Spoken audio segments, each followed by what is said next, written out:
at the age of 16 in 1924, and I went to HMS Powerful, which was in reserve with 5 other people from Tyneside, which was lying in, well, off Devonport. Might be interesting to know the Powerful was actually in the siege of Ladysmith. God, that dates me. Anyhow, it was one of the ships, the flagship of the impregnable establishment.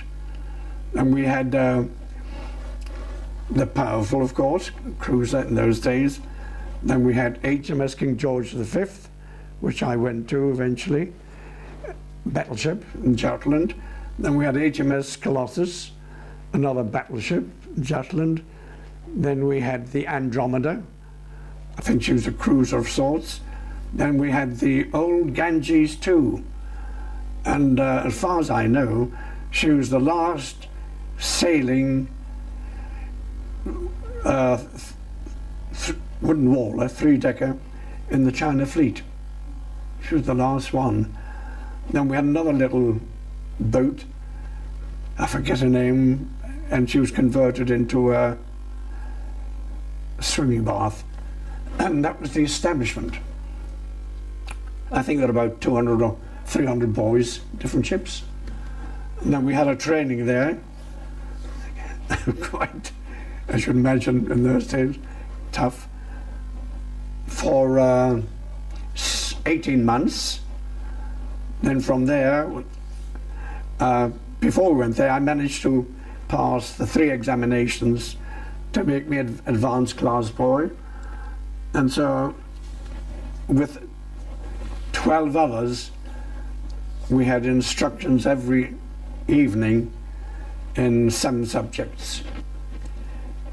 And fortunately, of course, this is the world of good, because we'd all passed educationally for almost 1 rank. Well, after the 18 months, we all went up, sent us up to Port Edgar. And a training establishment, we had 7 little destroyers. We had, and it was the Admiralty's intention, of course, of training boy seamen in destroyers before they went to sea proper. I was in the Somme, little Somme.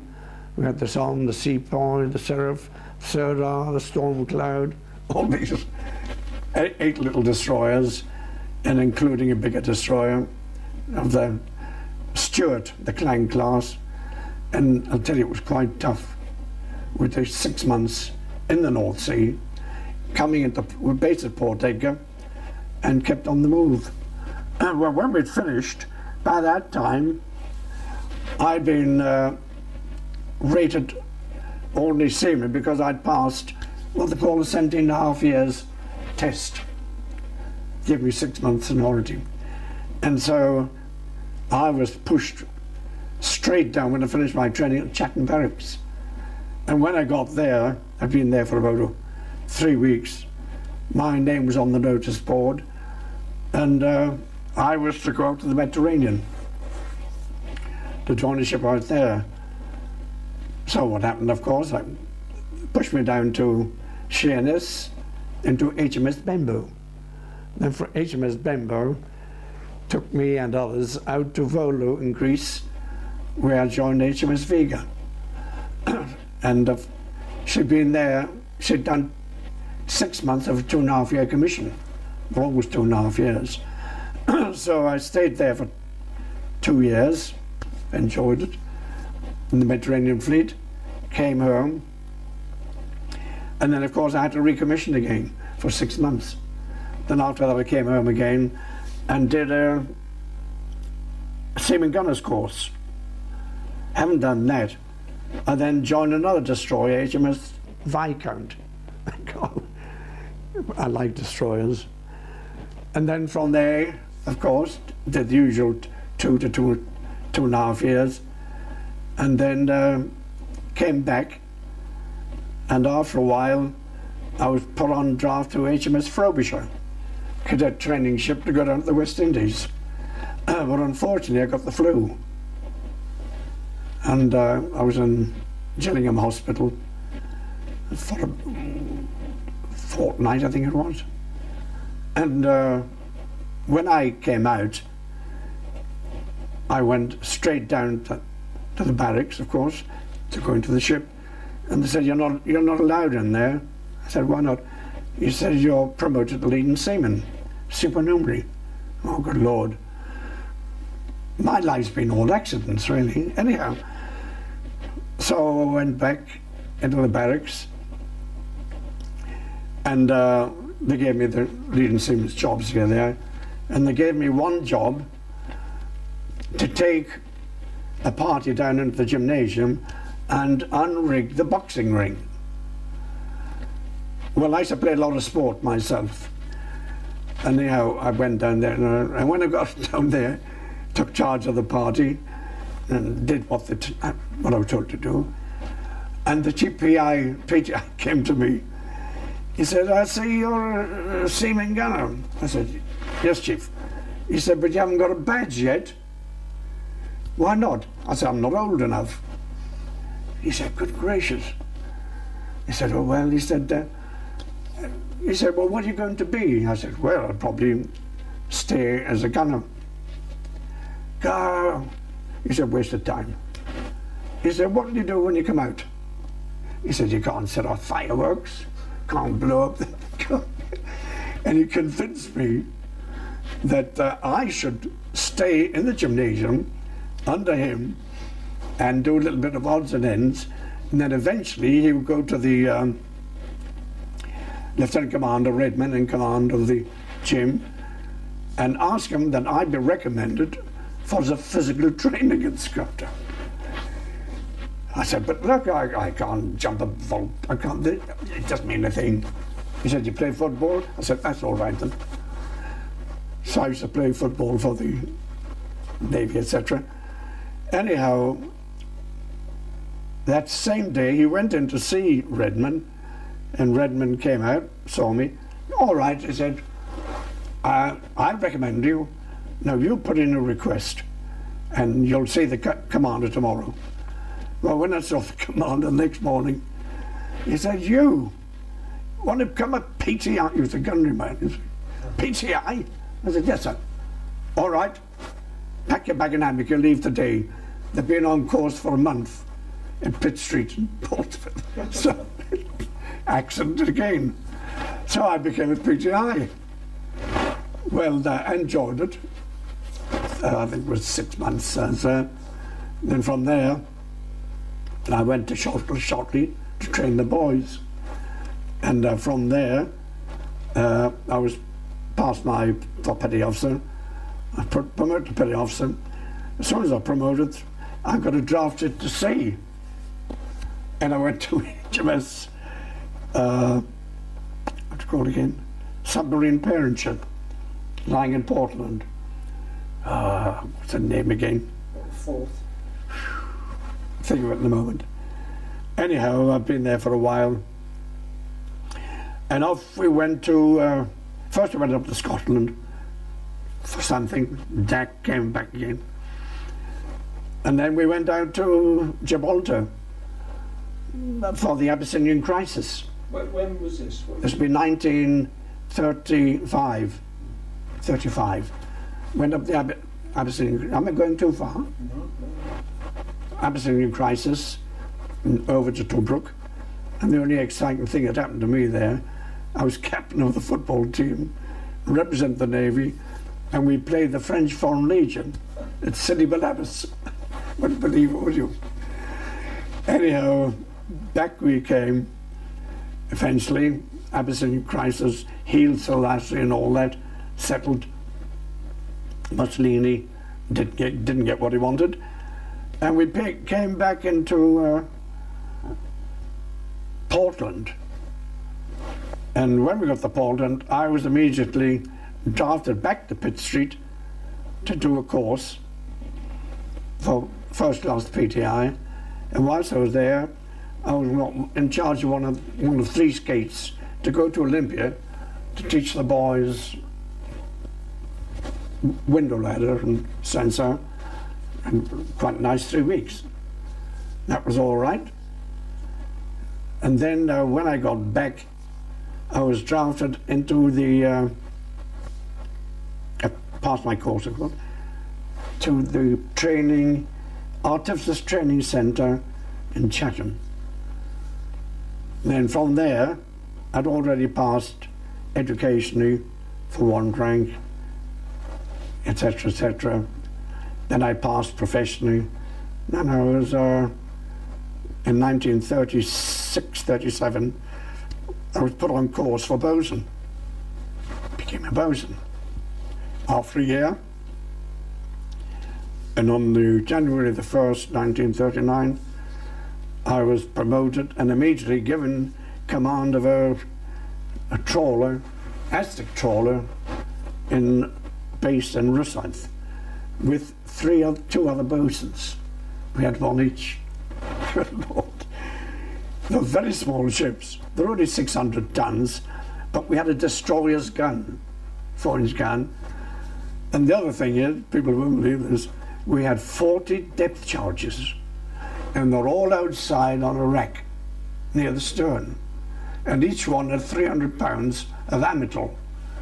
We never thought, we only wanted 1 shot, we were a time bomb. Anyhow, my job there was just to take on a fishing skipper once a month and to go out to sea with them and a little submarine and teach them anti-submarine warfare. Then from there, of course, we had a very, very good crew indeed. And it wasn't until a week or a fortnight before war broke out, the crew was supposed to leave, but I had to keep them there. And we went on our war station at the entrance to the Firth of Forth. There we had many jobs. Convoy work, then they called us the fighting something, hunting submarines, Aztec work, all sorts of different work. And then we're pushed down, all the way down to Plymouth, Mill Bay docks. And from there we went out escorting ships here, there and everywhere. We went over to Brest to bring back burnt out ships. This is during the war now, of course. Then we went down to Falmouth to carry on exercises outside of Falmouth, over to Brest.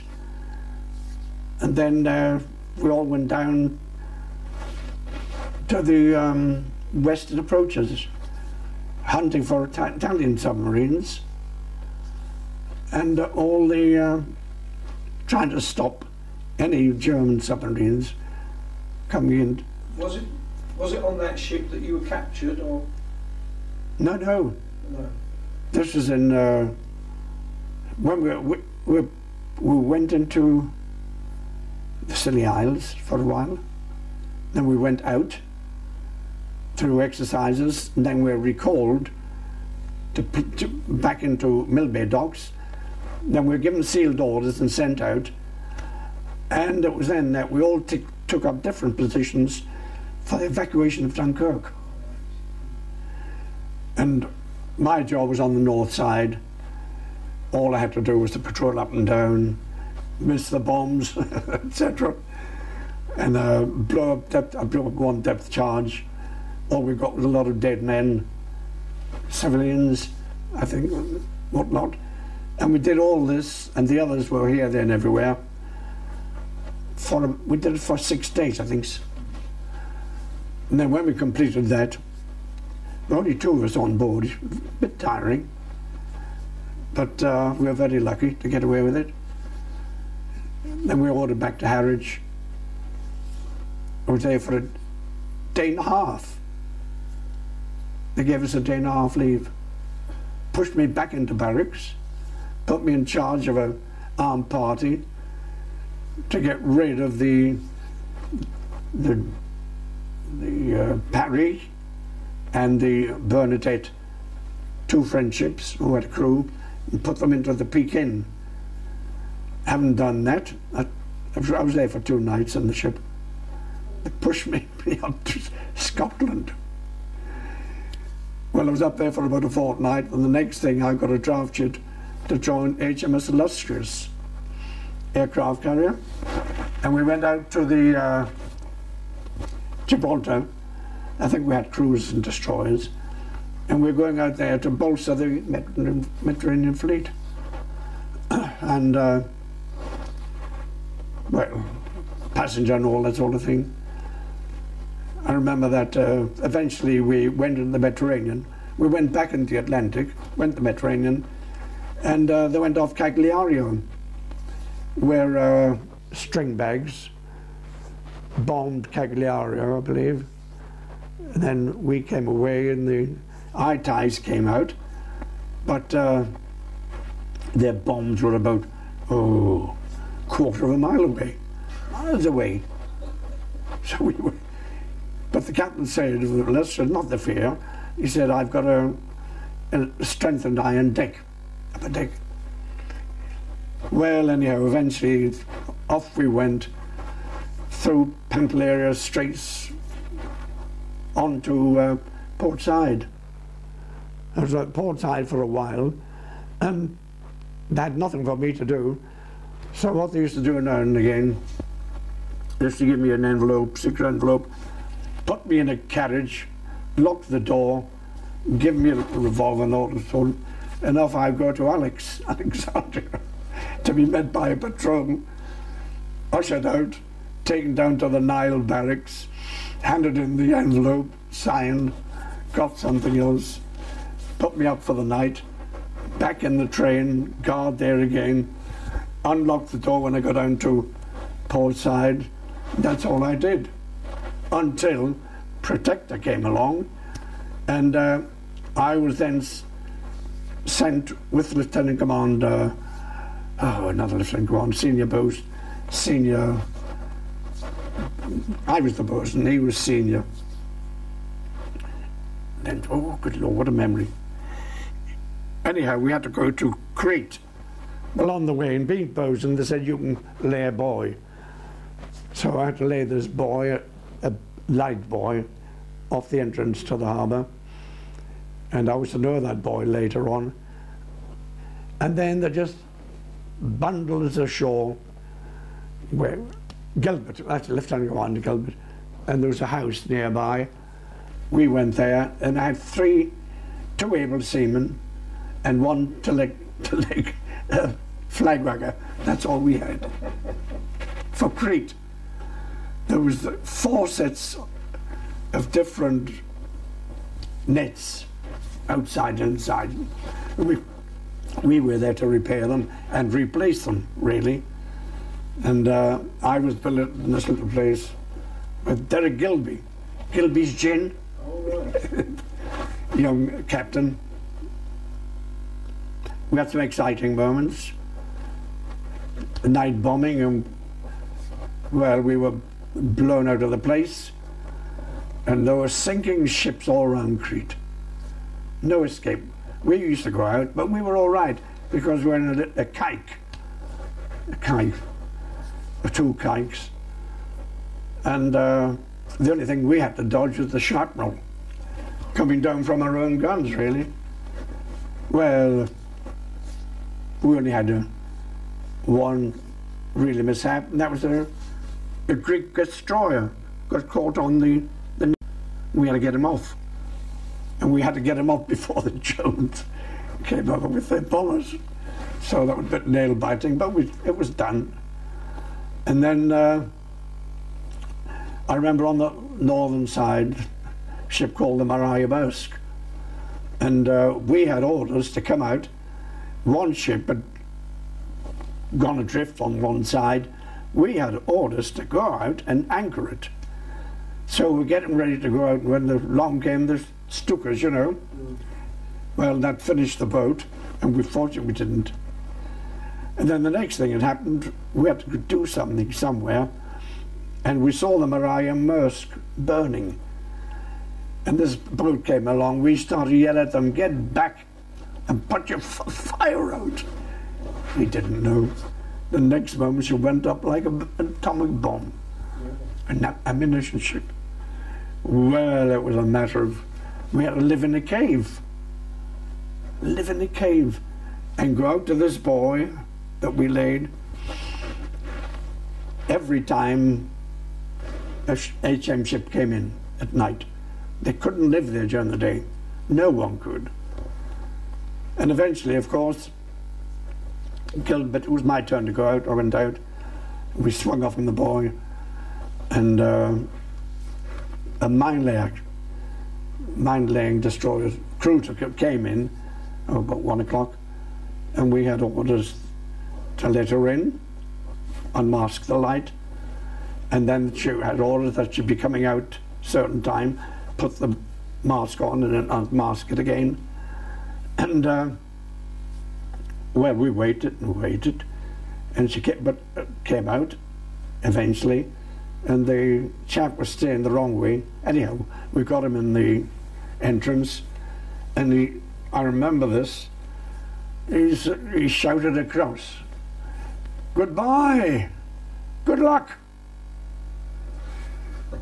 That was it.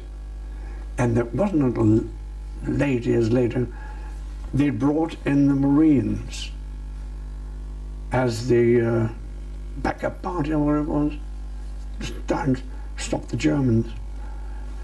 Well, it was chaotic. We had gliders miles up coming in, you know, being towed, banging this and banging that. I can't. Gliders. Pardon? German gliders. Oh, yes. Yeah. Being towed, you know. All this is happening. Anyhow, during that time, a friend of mine had a little drifter.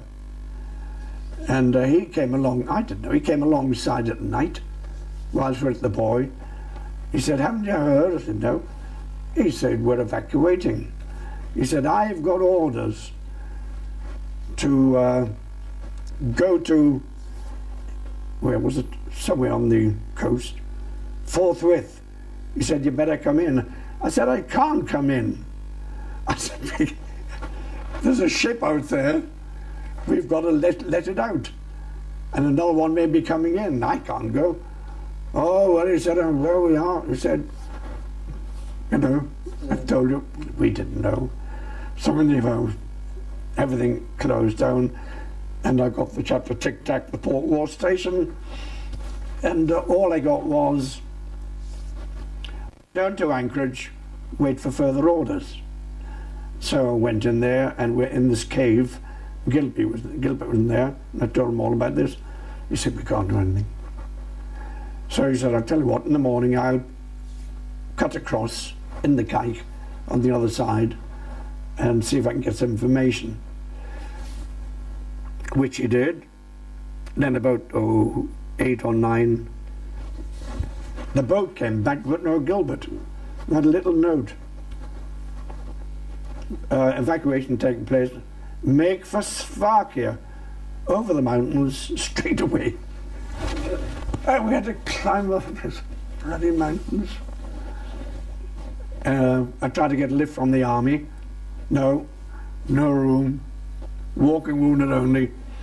So we just tramped on and on. Until eventually, of course, I met up with Gilbert and Co. on the north side of the island near Slovakia. And we were then organised to go down the waddies onto the beach, into destroyers. They'd gone. No, nothing there. Nothing there at all. God, yeah. But there we are. And so eventually I tried to escape. I went along the beach. I said, we'll be giving in at noon tomorrow. I said, "But anybody like to come with me?" I said, "Little dinghy along there." I said, "We'll try and get away." And I got 3 Australians to come. And I got the little dinghy, went along the beach, and it was getting light. So I turned it over, and there was a little church. I said, "Come on, let's go up to the church." So we went up there and we got our heads down to see what in the morning. And whilst we were there was a pilot came in, being one of these long distance pilots who carry bombs and ditch. And he said he'd heard that the Greek generals so were taken off Slovakia in a Sunderland flying boat. Oh, he said, that's the job. So anyhow, I said to the Australian, you better wait and see what happens. And one of them volunteered to come with me down to off the village of Slovakia, and I saw there was a kite, a sailing kite. Couldn't be better. I said, that's the job. So we stripped off and went over to the kite. We got halfway there, then guess what? Long came the Stukas. Thump, thump, thump. We couldn't get back quick enough. And she was disabled. Near Mrs. and she was sinking. So we got back, and when we got back, one of the Australian chaps came in and he was bleeding from his head. What's the matter with you? He'd gone down to the village and got caught in a bombing raid. Anyhow, we got together. I said, look, I said, I think the best thing we can do is to get what we can off that kite, fill the dinghy up and make for an island. And it was foolish, I suppose. It must have been about 20 miles away, something like that. And so they said, all right, yeah, you're the captain. So off we went into the night, boarded this kite, whatever it was. There was a cat there, wouldn't come away. We didn't get anything, nothing at all. So I said, oh, we'll carry on anyhow. And when we got about 2 or 3 miles offshore, one of the chaps had a lighter. And I said, now you flash your lighter out and we might be able to catch the Sunderland. Good Lord, it was I don't know, we thought we were. What we did, nothing. Then we heard a roar, and that would be the Sunderland taken off further out. Anyhow, then the boat began to leak. Oh, good Lord. And one of the Australians got a bit, I don't know who he was, got fed up, and he had a coat, and he took it out. He said, get back to land. He said, I'll blow your bloody brains out. And there we were trying to escape. I don't know what to do, so the chap I was next to, another Australian, turned around and he said, you bloody idiot, put that bloody thing away. He said, oh, you know, I'll do something to you. And this chap calmly put it away, and off we went in. And I heard some voices as we got near land. I said, they sound like cretins. We pulled into a jetty, and there was a big light on us, and there was a tripod like that with a gun, and paratroopers there. Oh, good Lord. And a German officer came down with paratroopers to the jetty, and I thought, well, what about this chap with his bloody pistol? Anyhow, we took it out and pushed it in the water. Otherwise, we wouldn't have got out. We just bundled ashore, pushed up, the paratroopers pushed us up roughly into a barn, a lot of soldiers there, and the officer, speaking good English, he said, if any of you escape, he said, I'm going to shoot 10 of those. It's up to you. Well, we didn't feel like escaping then. So we had to walk all the way back. Then, of course, the awful thing was that we got in this camp at Malamy. No food, and the few tents. I went to one, couldn't get in there. One belonged to the Manxmen, they were full up. Oh, Lord. So it went on. And so we just slept in the open for the night. And the next night, so we ran short of food. Well, we didn't have food. They gave us something in the morning. But the Manxmen, they managed to get someone to go ashore to get some peas or something. We're all ill. And I remember just really miserable. And I saw the Germans bringing in a lot of food lorries into a marquee. And I said, I'm not going to take it anymore. So I waited until all got it in the marquee. And I went down below later, no one about, and I sneaked in underneath the canvas, and there were lovely tins of food. Lovely. So I went up and I got a hold of one. The next thing, I felt something in my back, and it was a German guard. Nothing but a tin of peaches. And of course I thought, you know, anyhow I had to drop it. And he had a younger German with him, and then he started yelling the blue murder. Out, and all that sort of thing. So out I went with a chap with his bloody revolver on your back. But when I got out there for a while, I was walking away where we had to go, and the young German came up to me, and guess what? He handed me the tin of peaches. Really? Now, would you believe that? Whether the old boy had told him to hand one out. And so off I went to the Manx camp and opened the tin, and we all had peaches. Nothing else. Then after that, of course, split up, no, good Lord. And I only had top of the rig on, cold, and eventually we were shoved off in these German aeroplanes and spent a day up to Athens. And then from there, put on trains for about 3 hours, and we heard the Greeks had blown up something. Oh, good Lord. So we had to walk over the mountains again, caught another train, and they took us to Salonika. Oh, right. And we were there for 6 weeks. And they put us in these barracks, but they were so lousy, we decided to sleep outside, you know. And then after a while, a couple of Palestinians tried to escape. They were shot in the wire. They left them there for a while to say, you know, don't do it. And then we were put in cattle trucks, and we're given some stuff, biscuits and whatnot. And the only incident we had was blood. I don't know if you ever slept in a cattle truck. God, Lord.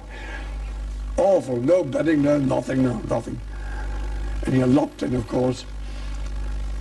And we stopped somewhere after, I think, a day and a half. That let us out, told it and everything. Then when we came back, there's some Greeks around there, and they were throwing food, bits and pieces in.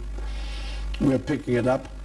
Then suddenly one of the German guards shot through the grid in the truck, and the bullet came in and whizzed about and grazed the chap's forehead. And he turned around, his blood everywhere. I remember this quite clearly. He said, I'm dying. I'm dying. And the chap next to him could see it was a graze. He said, well, bloody die and get on with it. That's how you felt. Yeah, I'm sure you did. Yeah. Off we went in these bloody trucks. On and on. And there's nothing worse. You can imagine it, 25 officers in a truck, probably more. And eventually they took us to Hamburg, and they took us down into the under subterranean passage, and there we met the Red Cross. And this is almost unbelievable. The women were there. We must have looked in bad shape. And guess what? Some of them were crying. Just crying. We couldn't understand it. Anyhow, we got out of that eventually. And then they pushed us off in another truck. We went up to Lubeck on the north coast. And we went into a youth camp or something where we were deloused. I met Eric Kilby. He was there. But the funny part about that, we had a Jewish parade. The German officer went round and he singled out one of our chaps. I won't tell you who he is. We couldn't help laughing. And they said he was a Jew. He would have to come out. Anyhow, he wasn't.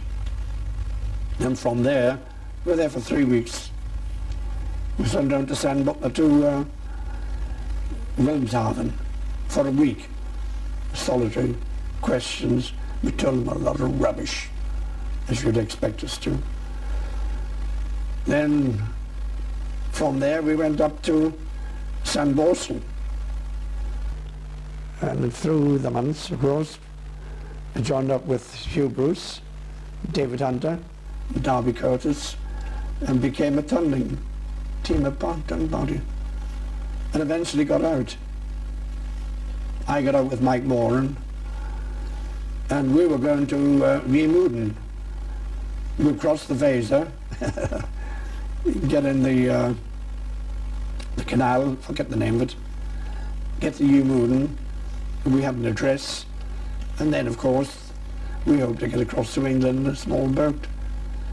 But I'm afraid after 5 days out, we just went on, and foolishly we got to the Weser, but we got onto the top of a dike, caught, sent back. That was it. Did any of you speak English? Did speak German? Did either of you speak German?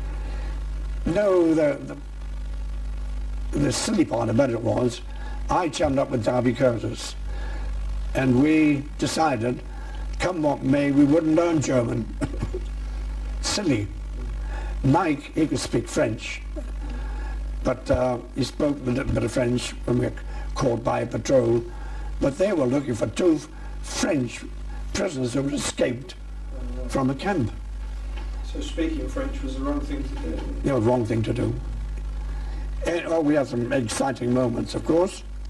In the 5 days, believe it or not, we climbed the wires and got into a dump, and I think it was an ammunition dump. So we had to climb back. And we got into one dump, another place, and we came across some barracks. The Germans were singing, and off we went again. And I think it was some rifle butts, because we walked up in the sand. But anyhow, we went back to Bosun, got the usual, I think three weeks, and then out for about a fortnight, and I think it was Darby Curtis came to me and said, yeah, they're taking some furniture to Timki. Would you like to get in the van, trailer? Yes, straight away. No money. Just I was going to say, on your first, on the tunnel escape, how prepared were you? Had you got any false papers or money? Or? Nothing. Nothing at all. But the first time we had civilian suits. Oh, right. You see, we weren't. We thought we'd just go out and Walk home. And do it our way. It didn't work. Anyhow, we were caught. I decided to get under the furniture, but Charles Elwell and Jack, the other two, they decided to sit on the outside of the trailer. Well, we'd only been out about 2 hours when they stopped at the pub, I think, and the chap opened up, and there was Charles and Jack, house, get out. And I thought, all right, until something poked me in the back. One of them pushed his rifle in. Back we went, and we're there for about, I think, a month. Back again, and we were sent out to Timki. Which is where? Which was, I don't know where, somewhere in Germany, another camp. And from there we're taken out, we've been there for about 3 weeks, 3 o'clock in the morning. bundled into these whatnots, went to Berlin, near the Tiergarten, stopped there for a few hours, then off we went to Silesia. And that's where, that was the end. Because Silesia was the first step to Colditz. And that was it. When did you arrive in Colditz then? It would have been in 42, was it? Must have been, yes. I was there for 3 years in Colditz, and then I think it was 6 or 9 months in St. Morsel. It looked like a madhouse when we went in there. What, Colditz? Yeah, funny. How many of you arrived together in Colditz? How many? How many? Well, I think there must have been... We're all sailors. I would say you're all Navy then, weren't you? All Navy. There must have been about 12 or 14. And we managed to get Wally Hammond and another ERA Lister. in the Lister. That's right, Tubby Lister. And the idea was to get them in there, then they'll be able to get out because they didn't belong there. And they got out. The Germans took them out, but when transporting them, they managed to get away and got home. Yeah. I used to play football with Wally Hammond. And that ship I'm trying to tell you was the Titania. Oh, Titania. The Titania, submarine parent ship. Well, that was the end. Colditz. I can't remember how many holes and escapes attempts I was in, like many others. The odd thing about it is, if you're an escape, you never talked about it. No one knew. No one. Just a little party. I would imagine that you must have found the chaps that were already there were quite a close-knit group at that time, were they?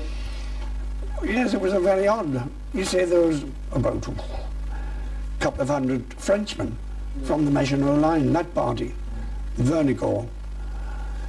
And then, of course, it was the Poles. And then there was the Dutch. There's a few Czechoslovakians and Shalupka. What about? Yeah, that's him. Yeah. And Belgians, 3 French, 2 Americans at the end, or 3 Americans at the very end, the last month I think, and they're all mixed up. You kept yourselves to yourselves for a while, and then eventually you mingled, and I got a Frenchman captain to teach me French. I thought of it, and another chap, and I taught them English. That was quite something. And then I met, you meet various types. The saddest man I ever met was Dan Halifax. Really? He was shot down. He was the one with the burnt face? Oh, it was awful. Awful. Often wonder what happened when he got home and he could see himself. And I used to walk around with Giles Romley now and again. And we belonged to his party of stool ball. Bets were taken, you know. And they were betting, all sorts of things happening. Oh, they could make you anything there. Anything. And you normally you took part in every escape, but didn't know until the escape was due. Were you on the party that was treated by Howard G when you got there? Dominic Bruce, I think it was. Dominic? Bruce. Well, I was with him a lot, Dominic, when we were there, because there was a Howard G, acting doctor, that's right. and Dominic Bruce, the assistant, That's right. and the splashes up. That was the initiation. Oh yes. I wondered if that was your party or not, when you first... That's when we came up. I mean, we were, I don't know how many of us, there was about 12 to 14. Called Howard, Dominic Bruce, he was the first one in. We didn't know who he was, it was a while smoke. He said, the doctor's coming up in a minute. He said, I'm afraid you'll have to undress, he said, because you're going to have the usual inspection. You'll be deloused. I don't know how many times you were deloused. Then Howard came up, strutting in tall, yelling German, perfect, you know. So we said, what's it? He said, well, get unstripped. You know all about it in a minute. And then he had this bowl and a brush. God, Lord. And we were all dogs, I'll tell you. And then we still didn't realise, because the others there were just watching, looking grim, laughing, I suppose. And then it wasn't about half an hour later that we were told. But all sorts of, the French, they were in the next room and had left. And on the wall there was a splash of red, and in great big French letters, Vous avez tiré le premier. You shot first. You see what they did? They made a dummy. They threw him out the window. The chap on the catwalk was firing at it, and they hauled him inboard. The Germans came up and wanted to know where the body was. That's the French. And there was no international escape committee until the Dutch ran headlong into the English. I think the Dutch were coming up and we were going down. Then they decided that they must have an international escape committee, and that's where Dick Howell came in. Because it wasn't long after you got there that Pat Reed got away, was it, with Billy Stevenson? Reed? Oh, I think we were only there about 3 or 4 months. Yeah. Very, very short indeed. When he got away, I'm very sorry to hear later that little John was shot. Little Dale. Little Dale, rather. Yeah, in Normandy. That's yeah. Right. Do you remember much about the time when all the different nations went and just left it a purely English camp? Well, I think the first lot to go were the Poles, I think. But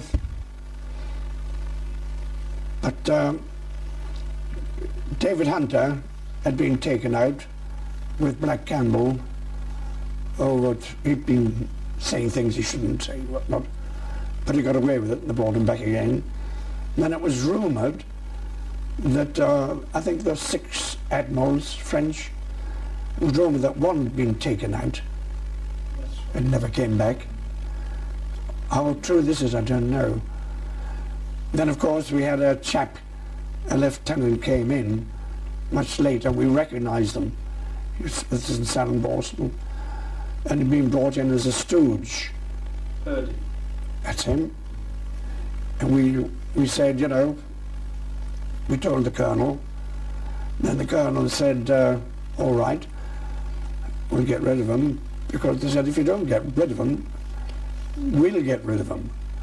Because in the meantime, the Poles had trouble with one of theirs. And they had a court-martial. They were going to hang him. They didn't.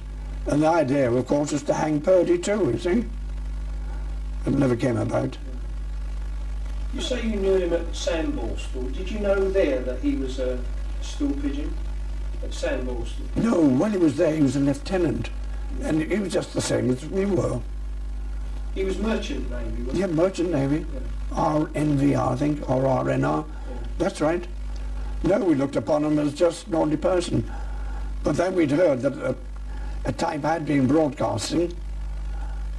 And then, of course, when he came in, well, we recognised, the Navy people recognised him right away, straight away. And did he make out he was someone he wasn't then? Oh, yes. Oh, I see. Oh, yes, he tried to get out of it. But I think they got him out within about 24 hours. Got him out straight away. At the end of the war, I don't know what happened to him. I don't think he was hung. I think he was given life. Yeah. I don't know. Because people in coals were a bit worked up at that. Well, you can imagine them. Imagine them all the time. Oh, that's why we had so many people off balance. A lot of people somehow wouldn't knuckle down at the fact that it would be best for them to forget about everything and get cracking, escaping. But everybody wasn't like that, you see. And the people that weren't like that suffered much more than we did. But there was lots of other things going on, wasn't there? I mean, there were lessons and the theatre. Oh yes, there was Jimmy Yule, the pianist. He ran the theatre. We had a lieutenant commander ran navigation.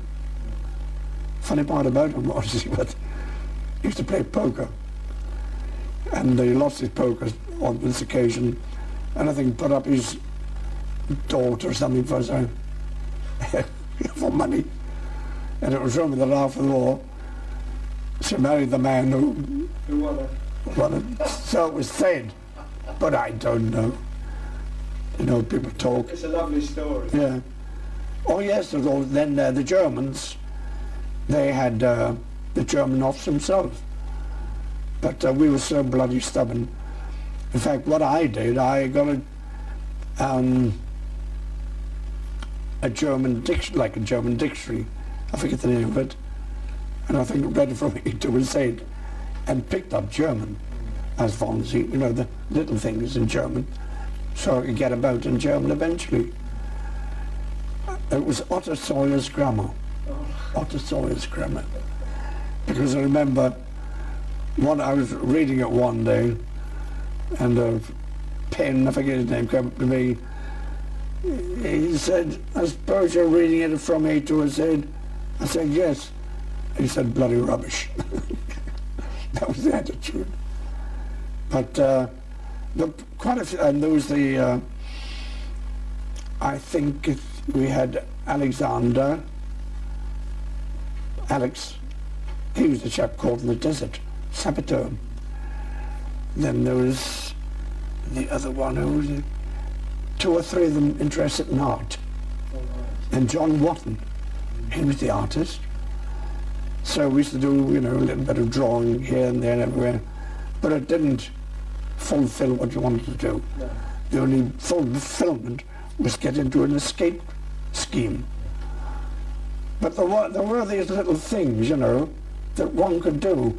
Some, I should think, took advantage of them.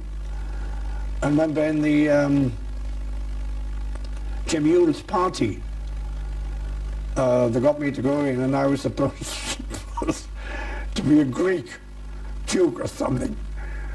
But I never got anywhere. I ended up choking for 14 days. Something, I forget what happened.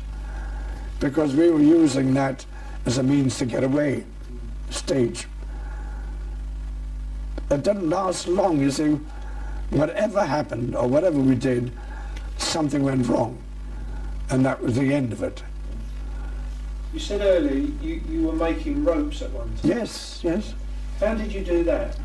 Well, it was quite like Hugh, Story Pugh. He came, Dick Howe came to me, said, "John," I said, "Yes." He said, "You're a bosun RN, rope maker." I said, "Yes." He said, "Well, you'll take on from Story Pugh." So I said, "Oh." So then I got on the story, and he told me how to do them.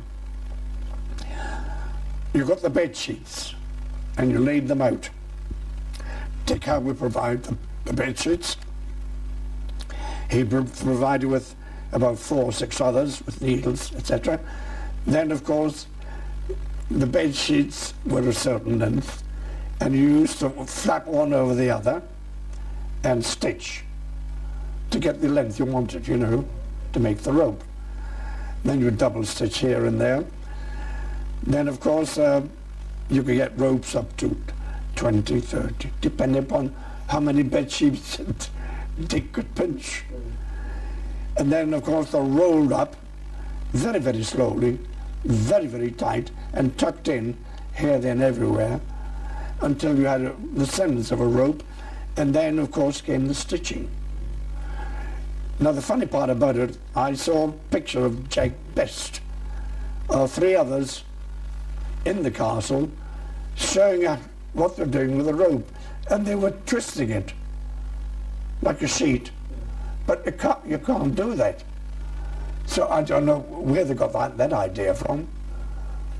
It was something they didn't know anything about. They didn't know the making of them, so they made up their own mind. Yeah, and it wasn't right. Story Pugh, he was the one that started it, and he's the one that could tell you all about it. So actually they weren't plaited or anything like that, they were just rolled up and sewn? They just turn, you know, like a handkerchief, you know, 2 handkerchiefs. Yeah. Roll them up. Now when you meet the ends, you then put stitches, then you stitch all along. Yeah. Perfect. Very, very strong, and about that diameter. Yeah. And all the same colour, bed sheets. Jack Best used them with Sinclair to get out of the window. But that was a long concern. Must have been about 3 months detailed work. Very, very. Do you remember the day that Mike Sinclair was shot? Oh yes. Do you remember where you were? Yes. We were in the park. You were down there? Down there. We heard the shots, but we didn't realise that Mike had climbed the wire. And apparently the bullet went through his elbow into his heart. And the other one, when we did the relieving of the guard, well, that was a very long job. Quite a lot of people were employed in that. This was the Franz Joseph one? Oh yes, Franz Joseph. Yeah. And John Watton went out to draw pictures. Franz Joseph. Measurements were taken. Everything had to be correct. Detail, the guards. One of my jobs was to go down like a chimney with a key, take it into the sick bay berth, sick bay where the chap was dying. He was dying all right, he got up and took the key, went down below, and I think he opened up the lower part underneath the sick bay that looked upon the first relief post. All he had to cut the bars, come back, give me the key, and then hold me back up again. That's the only job I did, other than providing the ropes. And the idea was, of course, that the guard were relieved, and they relieved them all right. I think Thompson was one of them. Pope was the other, not sure. They were the German, because Steinlich Pope had something to do with German diplomacy. I think, I'm not sure.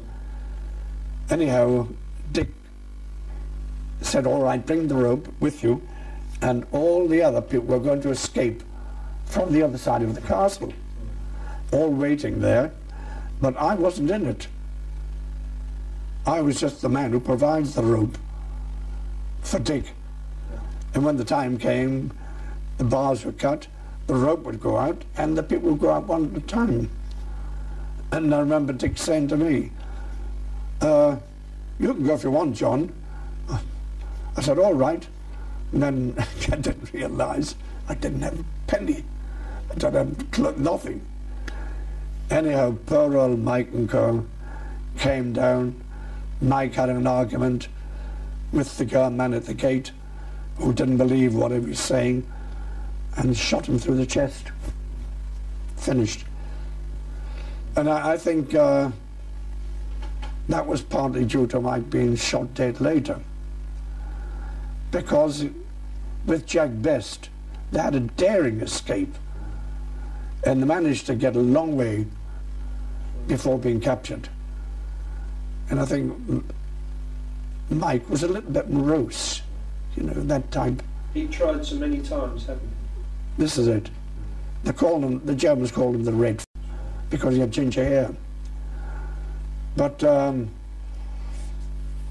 time came, I think he must have had a brainstorm or something, to climb up the wire and get over the top and run, to be shot. There was no need for the guards to shoot him. He couldn't get anywhere. What do you remember about the German guards? Well, there are two different types. There was the young at the beginning, the younger types, efficient. And because wherever we worked, you never had to leave anything, any detail behind. You had a matchbox, if there's a little bit of dirt, you put it back in again. Eagle-eyed, you see? They knew what to look for. And they're a little on the strict side, I think, their side. But the older boys, they were different. Because Schlupke, he get anything out of them. Black market, everything. I don't know, he did it. Checo, we used to call him. Quite a character. And I remember on one occasion they brought in a lorry for something, but they couldn't get it out because they pinched everything, you know. I don't know how they did it, but we did it anyhow. And so they decided to bring the potatoes in, the kartoffels, with a bullock. Bullock. And I remember one occasion they came in, but when they brought it in, they always had about 6 Germans either side of the driver and the bullock. And this little man, I think, had been in a POW camp in Yorkshire somewhere in the 1914 Asian War, and he could speak reasonable Yorkshire English. Someone said to him, "What do you got all the bullocks in here for?" "No, what do you got all the..." "Sorry, why have you got all the German guards here with the bullocks?" He said, "Well, if you didn't have that," he said, the bullocks would soon end up as what they called it, ox or something. But anybody, stranger, came into the camp never went out real. The little boy used to come in with his father to do the chimneys. Always went out with no coat or steal anything. Brought in a ladder and they managed to cut half of it away and steal it. Managed to steal security stuff we had from the parcels. But we seemed to do everything. And a major, I forget his name now, Major Sensor, he made a telescope out of glasses. The and they made a little, I think they had a little wooden machine for stitching. Sewing machine. The sewing machine. German guards. Do you remember anything about any particular ones, like Pupka or any? What do you mean, the Germans? Yeah. The well, we only knew Pupka. He was supposed to be all right. He was sort of the gentleman side of the army, not SS. No. He hated them. Straightforward, a very just man, you know. Quiet and, well, likeable man in a way, Pupka. And it was rumored that he had a chocolate factory. Once again. Yeah. And the other Eggers, well, he was the busybody. He was the, what they call security officer. And he used to go around, you know, this, that, and everything else. But not too bad. The only thing about it we didn't like, when Dominic and Eric and myself came out of this court and saw us, they put us in a cell. And we'd been in there about an hour, cold and everything, when what they called came in, a security officer, and he said, "I want to know where you got in the tunnel." Little Dominic straight away, "Well, I'm going to tell you." "You're not?" "No." "All right." And then he went out. He came back another hour later. God, we were getting colder than ever. He said, "Well, will you tell me how you got into the sewers? No, Dominic said no. And we felt like saying yes. So that was it. Out we went again. And before he went out, he said, if you don't tell me, he said, I'll take you out and shoot you. Little Dominic says, you can't do that. International law. Little Dominic was a wonderful spokesman. So we went out. As he went out, we said to Dominic, we hope he's right, that you're right. Anyhow, he came in the third time. He said, will you tell me? Dominic says, no, we shall not tell you. Oh, all right. You will be shot. So he went out, we waited, and then we heard the guard. About 8 of them were brought up. Then we could hear the rifles, but making, you know, making a terrifying noise. We didn't know what the hell was going to happen. So he opened the door. He said, well, will you tell me? No. All right. Out. And we walked out one at a time towards a bare wall. Good Lord. And there was these Germans, you know, all lined up. That's all I can remember. We didn't do anything. Anyhow, we were out for about 6 paces, I think, when he said the German, some of the German guard dismissed them, told us to get up and get away. In the morning we'd be charged. And we were charged. I think we did 3 weeks solitary. And at the end of it all, the commandant sent for us to say that we'd all been fined, I think about 3,000 marks for damaging the tunnel, the sewers. So we went to it. Dominic, once again the spokesman, he said, I'm not going to take this. I said, what do you mean? He said, look here, I'm going to put in a counterclaim. A counterclaim, yes. So we went down to see the SPO. Well, what is it? Well, sir, Dominic said, I want to put in a counterclaim, I think for 4,000 marks each or something like that, for cleaning out the sewers that hadn't been cleaned for the last 300 years. SPO said, offered. Where were they going to take this 3,000 marks from then? I don't know. Anyhow, oddly enough, during the series, one of the party, we're talking about this, and I said, of course, nobody believed this, what I'm talking about. And she'd already been up to Colditz. That's something Parker, her name was. And the next time I saw her, she said, here we are, here's something for you. Do you know what it was? It was the German bill. Really? For damaging the... Really? So they'd actually... They'd actually done it, but I don't know where they got the money from. But that was it. Eggers was his name. Eggers. Eggers. Do you remember Preem? Prim? Preem. Oh, was he the drunken one? Yeah, he liked his... Oh, well, he was... He'd turn you out in the middle of the night and sometimes let off his revolver, you know. Oh, yeah. Mad as a hat, I reckon. Mad as we were.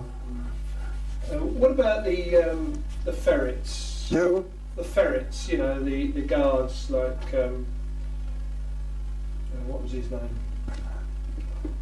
You don't mean the ghosts? No, the one they called Dixon Hawk. Do you remember that? Or what's his name? They called him Dixon Hawk, or the Ferret. The French called him La Fouine. Oh yes, I remember them. Yeah. That's about. You see, the French were very clever.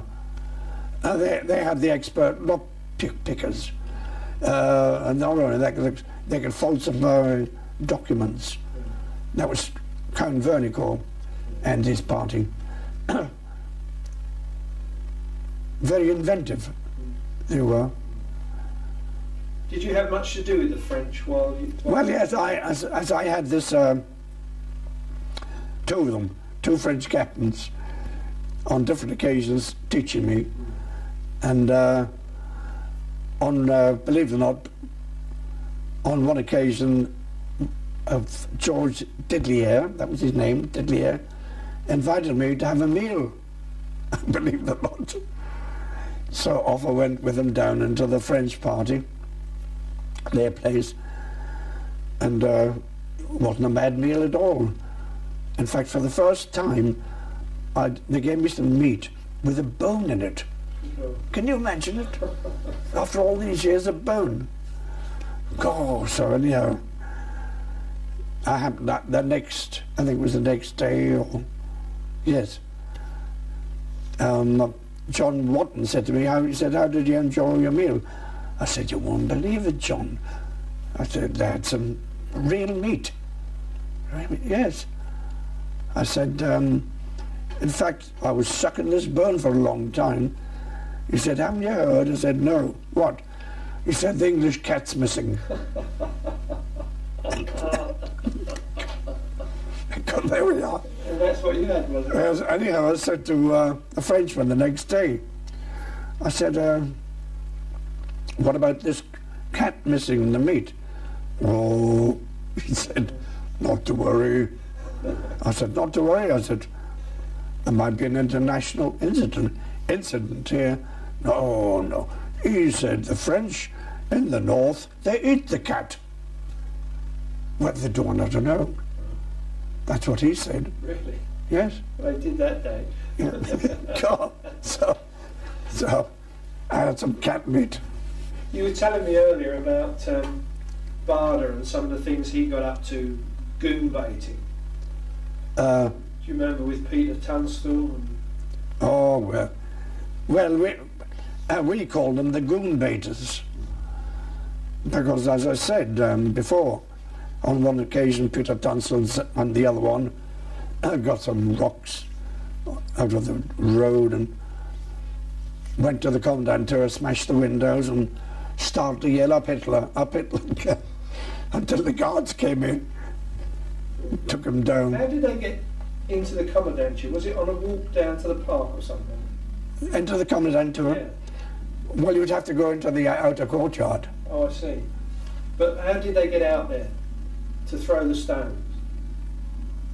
Oh no, they were inside. Oh, I see. You see, inside the inner courtyard, yeah. there was the commandant office. Oh, I see. Different entirely yeah. to the commandantur. Yeah, yeah. Because that was a very big building, looking down. Yeah. That was... But did you find that that was more of a nuisance than it was of use? The fact that they were riling the Germans and upsetting the Germans? Well, the point was it could... there could be repercussions. There could be an escape going on. And there could be an interference. But odd things used to happen. I remember David Hunter. On one occasion, they put a table outside one of our main rooms, and we had to be taken down for thumbprints. Well, we wouldn't. And David Hunter was up there throwing out water bombs, you know. And the other, but oh, there's so many things happen. You had to live with it. You had to have these incidents just to be sane. And I remember Tommy Elliot. There are two Elliots, but there's a Tommy Elliot. I think it was Tommy Elliot. And he used to go around into the park when we were allowed to go down there, and he used to dig out all these maggots and things, come back into the castle and bore holes in the wood and push a maggot in. He said, well, he said, if you want about 20 years, he said, they'll eat their way into the castle. fallen down. And the other one was, I don't know if it was him or not, they used to catch these big hornets, tremendous things. And they used to have a little, they used to tie a bit of a thread on them onto a piece of paper, and the paper would have on, Deutschland is kaputt. And then they would let out these little things. Cool. Do you remember much about the liberation of the castle? I mean, you were obviously still there then. Oh yes. I remember that, I remember looking out of the window before, and the 2 or 3, or like 2 days before, and seeing all these little things in the distance approaching and stopping. And I think there were tanks in the distance. And then, I think it was in the night, or early morning, where the rumble of gunfire, and a few tiles went off the top. And then that was the beginning of the end of Colditz, because I believe the bridge had been mined, and I believe the Americans had shot somebody on the bridge, as far as I remember. And Dick Howe and Co., they managed to put a screen outside, POW, you know, outside. We were ordered down below for a while, and we're allowed to get back, and then suddenly we heard the aeroplanes coming along, and then 1 or 2 things happening in the distance. I think probably houses being blown up. And then the Germans put out their white sheets, you know. This is the townspeople, is it? Mm? The people in the town? Yes. Yeah. It was a little village, really. And then eventually, of course, they came in. Were you in the courtyard when they actually came in? Yes. Do you remember that? We went down there like a meadows. Went clapping and, you know. So, and they gave us a lot of food. The army, American army, had good food. But being gluttons, we ate. We hadn't had a good meal for about 4, 5, 6 months. I think the Red Cross parcels were more or less dried up, had they? They dried up. And so we were getting thinner every day, especially the big men. They lost a lot of weight. I remember when they got the food, myself, like many others, were gluttons.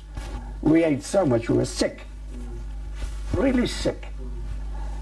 And I remember we were allowed, the next day, the SPO got us all down there, and he said that we began, I think it was 8 hours or something, outside to walk about. Then there, no looting, no this and no that, you know. If caught, you know, you would suffer the consequences. So anyhow, I went out with Mike Moore, and we've been out for a while, and we saw Charlie Upton coming in. He'd gone to a farm, and he was loaded with eggs when he came in. Anyhow, we thought, they gave us some money, we thought we'd like to go to a pub. So we went in there, and there was a few Americans in there, and one big chap, I don't know what it was, and we went to the counter, Zwei bitter beer, and they gave us this. The girl came over, looking a bit terrified, and served us with it, and we put our hands in our pockets to pay the money. The American said, no, you don't pay for anything here. No one does. Oh, lummy. And the girls, you know, they're terrified. We felt sorry for them, really, because we were told that if we did get a drink, we had to pay for it. So anyhow, we came back, I think, in a way, pleased to get back in again. And then when we got back, of course, there was all the German wives and etc. of the guards wanting to know where their husbands were. God Lord. And where were they? Americans had taken them away. Oh, they had. put them in, you know, put them behind bars somewhere. Anyhow, that only lasted for about 2 days. Then they told us to box up our clothes, which we did, put everything in there, label it, which I did, so. And then they put us in lorries, and off we went. Driven by a black chap. He said, if you had want anything to drink, just put your hand down. And there was liqueurs and everything there. And we stopped after about 2 hours at a battery.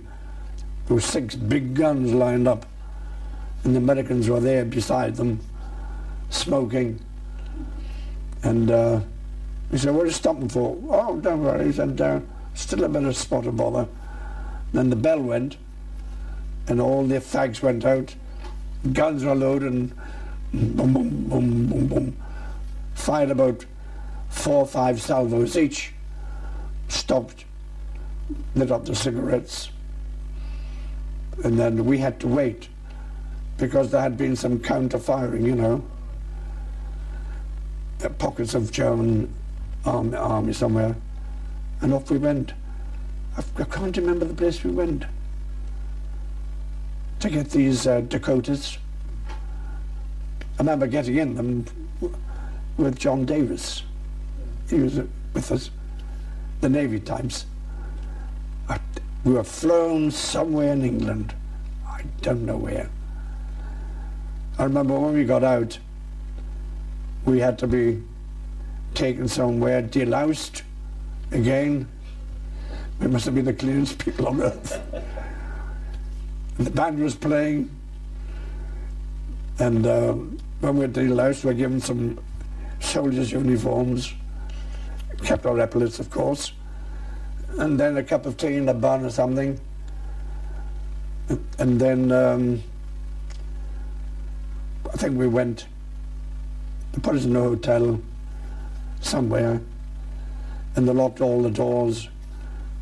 But we decided we didn't want to be locked in. We took out the bed sheets and rolled them. We got out of the window, went for a walk, just to get the fresh air. Knocked on the door, back in. Then the next day, the Navy party, they were put into this big bus. And off we went. And the chap, the driver, Mike Harvey, he's dead now, poor old Mike. Mike Harvey went to the driver and he said, look, I want you to stop at the first pub. Oh, he said, I can't do that, sir. Can't. He said, you stop at the first pub or we'll make you stop. So anyhow, we stopped at the first pub, and when we got there, all the people were outside. They must have heard cheering. So we were led in there, and there was a proper knees up. Can you imagine it? Knees up. Until they brought us back again. God.